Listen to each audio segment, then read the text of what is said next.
Allez, salut les gars, voilà, c'est toujours moi, Samuel Spita, et là, vous êtes là sur la chaîne de Monsieur le Russo 225. Donc, déjà, merci à ceux qui me suivent, voilà, et puis, j'espère que vous allez bien. Ce qui est essentiel actuellement dans cette vie-là, c'est la santé, donc, essayez comme ça de mieux vous porter, faites tout possible pour que votre santé soit en pointe, voilà, parce que sans ça, il n'y a rien de valable dans cette vie. Voilà, donc, je voulais comme ça répondre à des questions pour ceux qui m'écrivent sur la bourse de la Russie. Il y a plusieurs questions, il y a ceux qui m'écrivent sur ce numéro-là, sur WhatsApp. Donc, j'essaie comme ça de recenser les questions-là parce que je n'arrive pas à répondre à tout le monde. Donc, j'ai recensé ces questions-là pour que je puisse suivre ou bien vous expliquer un peu mieux. Donc, il y a plus quelques questions qui revenaient à chaque instant. Voilà, et n'oubliez pas, les gars, si c'est la première fois de votre chaîne YouTube, essayez au moins de liker la vidéo. Likez la vidéo parce que c'est hyper important pour moi. Et puis aussi, ça permet comme ça à l'algorithme de YouTube pour pouvoir faire voir aussi les vidéos à ceux vraiment qui en ont besoin. C'est assez important, c'est très important. Donc n'oubliez pas, ayez au moins l'amabilité de me laisser au moins une pouce bleue. Voilà, donc aujourd'hui je suis là pour vous parler de, comme je l'ai dit, pour répondre un peu au questionnaire sur la bourse de la Russie. Donc il y a une personne qui m'a posé la question à savoir quelle est la différence entre les éléments légalisés, parce que en Côte d'Ivoire, comme je l'ai dit, en Côte d'Ivoire, ceux qui ne savaient pas qu'on faisait la candidature en 2 étapes, ces personnes l'ont fait en une seule étape. On leur a envoyé un message, eux tous, pour leur dire de mettre tous les documents avant que le document lui passe à observation ou bien à la sélection.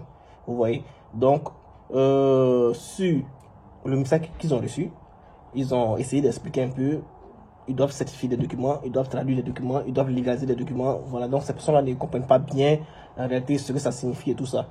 Donc, je vais en même temps donner mon point de vue et puis vous expliquer comme ça. Tous ceux qui sont dans cette position-là, voilà, vous pouvez au moins essayer de comprendre et puis faire dans les normes. Voilà, parce qu'il y a eu d'autres qui veulent aller certifier leur traduction et tout ça. Voilà, donc je vais expliquer. Dans les normes, comment ça se passe? Voilà. Dans les normes, comment ça se passe? Déjà, je parle de la Côte d'Ivoire. La légalisation et la traduction des documents. Déjà, c'est deux choses qui sont assez différentes. Donc, déjà, dans un premier temps, pour légaliser un document, je ne sais pas dans votre pays, je ne sais pas, mais pour légaliser un document et essayer de certifier comme ça en Côte d'Ivoire, dans un premier temps, si vous avez un diplôme que vous voulez légaliser et certifier en Côte d'Ivoire, vous allez comme ça faire la copie, parce qu'on ne fait pas la légalisation, on ne certifie pas sur le diplôme. Vous comprenez, c'est l'original. Le diplôme que vous avez est international et c'est original. Donc, imaginez-vous que si vous voulez aller dans plusieurs pays, vous allez certifier sur l'original. Non, on ne fait pas ça. Ce qu'on fait, avant d'aller soit à la mairie, vous faites une photocopie de l'original que vous avez. Vous voyez, vous prenez la copie et l'original, vous allez à la mairie d'abord et la mairie vérifie les coordonnées, les insignes ou bien les coordonnées ou bien le numéro du diplôme, et en fonction de cela, quand ils vont finir de vérifier, pour prouver que votre document est original et c'est un document qui est vrai, ils vont mettre un tampon et signer sur la copie. Ils vont pas, quand ils disent sur la copie, je ne parle pas de la copie de l'original, mais si sur la photocopie, vous comprenez. Donc ils vont signer sur la photocopie, ils vont mettre le tampon sur la photocopie. Donc la mairie a déjà fini. Vous prenez ce document qu'ils ont signé et tamponné, la photocopie et l'original. L'original reste toujours intact. L'original, ils n'ont pas droit à toucher l'original. Donc vous prenez la copie et la photocopie et la copie, l'original, vous prenez les deux, vous allez au ministère de l'Intérieur. Le ministère de l'Intérieur aussi va vérifier et vérifier aussi les coordonnées et le tampon, la signature de la mairie. Et ensuite, eux aussi, ils vont porter leur sceau, c'est-à-dire ils vont mettre leur tampon sur la photocopie. Personne ne touche l'original. L'original, c'est à vous, vous gardez bien l'original. L'original ne doit pas porter d'autres sceaux que le sceau de quoi? Du ministère de l'Éducation. Donc, le seul sceau qui est sur l'original, c'est ce qui reste sur l'original. Donc, il ne doit pas avoir autre chose dessus. C'est pourquoi on va toujours avec la photocopie. Donc, lorsque vous allez finir maintenant, vous allez aller faire légaliser et certifier cela. Vous allez légaliser et certifier cela à l'ambassade, ou bien d'abord, après le ministère de l'Intérieur, on va aussi au ministère des Affaires étrangères. Je voulais sauter ça. On va aussi au ministère des Affaires étrangères. Et une fois que vous finissez le ministère des Affaires étrangères, vous allez, avec ces deux documents-là, toujours ces deux documents, vous allez à l'ambassade de la Russie. Donc, arrivé à l'ambassade de la Russie, eux aussi, ils vont prendre en charge ce document-là, ce bien document photocopié. Ils vont aussi essayer de certifier cela pour dire aux universités qui sont ici en Russie que votre document est un document original. Vous comprenez? Parce que votre gouvernement a déjà, votre ministère des Affaires étrangères, votre gouvernement, on va dire ça comme ça, votre État ou votre pays a déjà prouvé que c'est un document qui est original. C'est ce document que vous gardez, vous prenez ce document et vous allez comme ça essayer de l'associer aux autres documents pour pouvoir faire le dépôt en ligne et aller aussi présenter à l'ambassade une prochaine fois. Parce qu'à l'ambassade, là-bas, à l'ambassade, on peut aller deux fois ou trois fois, ça va dépendre.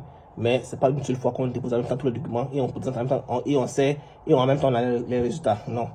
Dans un premier temps, vous faites d'abord la légalisation, tout ça. Et quand vous finissez, vous allez venir retirer et après vous allez maintenant aller déposer pour faire voir tous vos documents pour dire que voilà, vous êtes dans les normes. Voilà, ça c'est si vous êtes retenu. Vous voyez. Maintenant, une fois que vous avez ça, de façon parallèle, au moment où vous êtes en train de faire les légalisations, les certifications et tout ça, vous faites aussi les traductions. Pour faire une traduction, vous n'êtes pas obligé d'abord de faire la légalisation, tout ça, avant d'aller faire une traduction. La traduction et la légalisation sont deux choses assez différentes. Vous voyez un peu. Voilà, donc, au moment où vous lancez la traduction, vous lancez aussi la légalisation. Comme ça, vous serez dans le temps. Et pas de ceux qui ont connu le message maintenant, parce que c'est maintenant que d'autres ont vu le message. Voilà, c'est ce que je disais sur la plateforme de la Bourse de la Russie. La Bourse de la Russie, ce qui est un peu bizarre, c'est que les messages ne viennent pas d'abord en email avant qu'on les reçoive. Les messages viennent directement sur le compte, sur le site. Vous voyez un peu? Ce qui fait qu'il y a d'autres qui sont surpris après.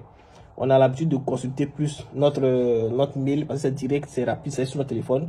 On a l'habitude de voir notre mail rapidement que... Un instant.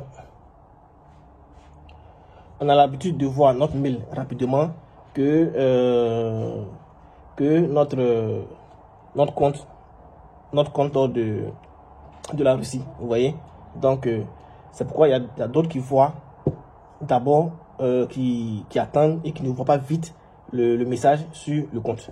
Voilà, donc, vous pouvez maintenant aller traduire vos documents. La traduction des documents, vous cherchez. On ne traduit pas les documents via Google parce qu'il y a d'autres médias qui ont traduit les documents, qui veulent traduire les documents via Google, qui veulent traduire les documents, qui veulent traduire les documents eux-mêmes, tout ça. On ne fait pas ça.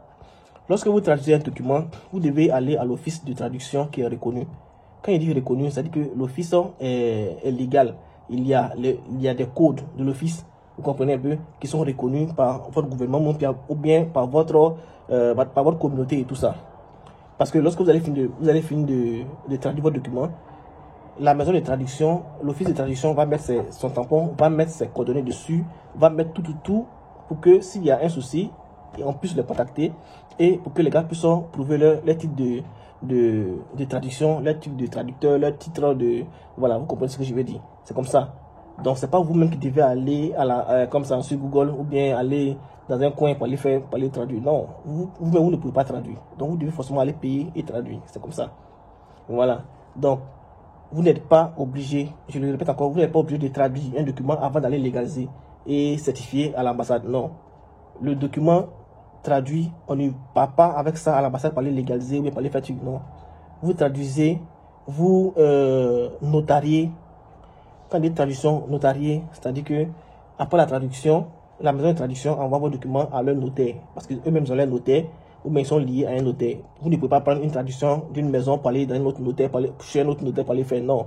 Le notaire est lié à la maison de traduction. Le notaire reconnaît la maison de traduction. Vous voyez, donc, lorsque vous faisiez des légaliser, vous demandez à ce que la maison de traduction notarie. Donc, eux, ils vont prendre le document, ils vont aller chez le notaire va notarier, après vous allez venir récupérer. Donc, ça fait deux éléments. Donc, vous allez payer et la maison et les frais de l'office de traduction et vous allez payer aussi et les frais de pour notarier, les frais pour notarier. Vous comprenez un peu? Donc, il y a deux choses qui sont différentes. Ok. Maintenant, la seconde question qu'on m'a posée, j'espère que c'est bien. Si je n'ai pas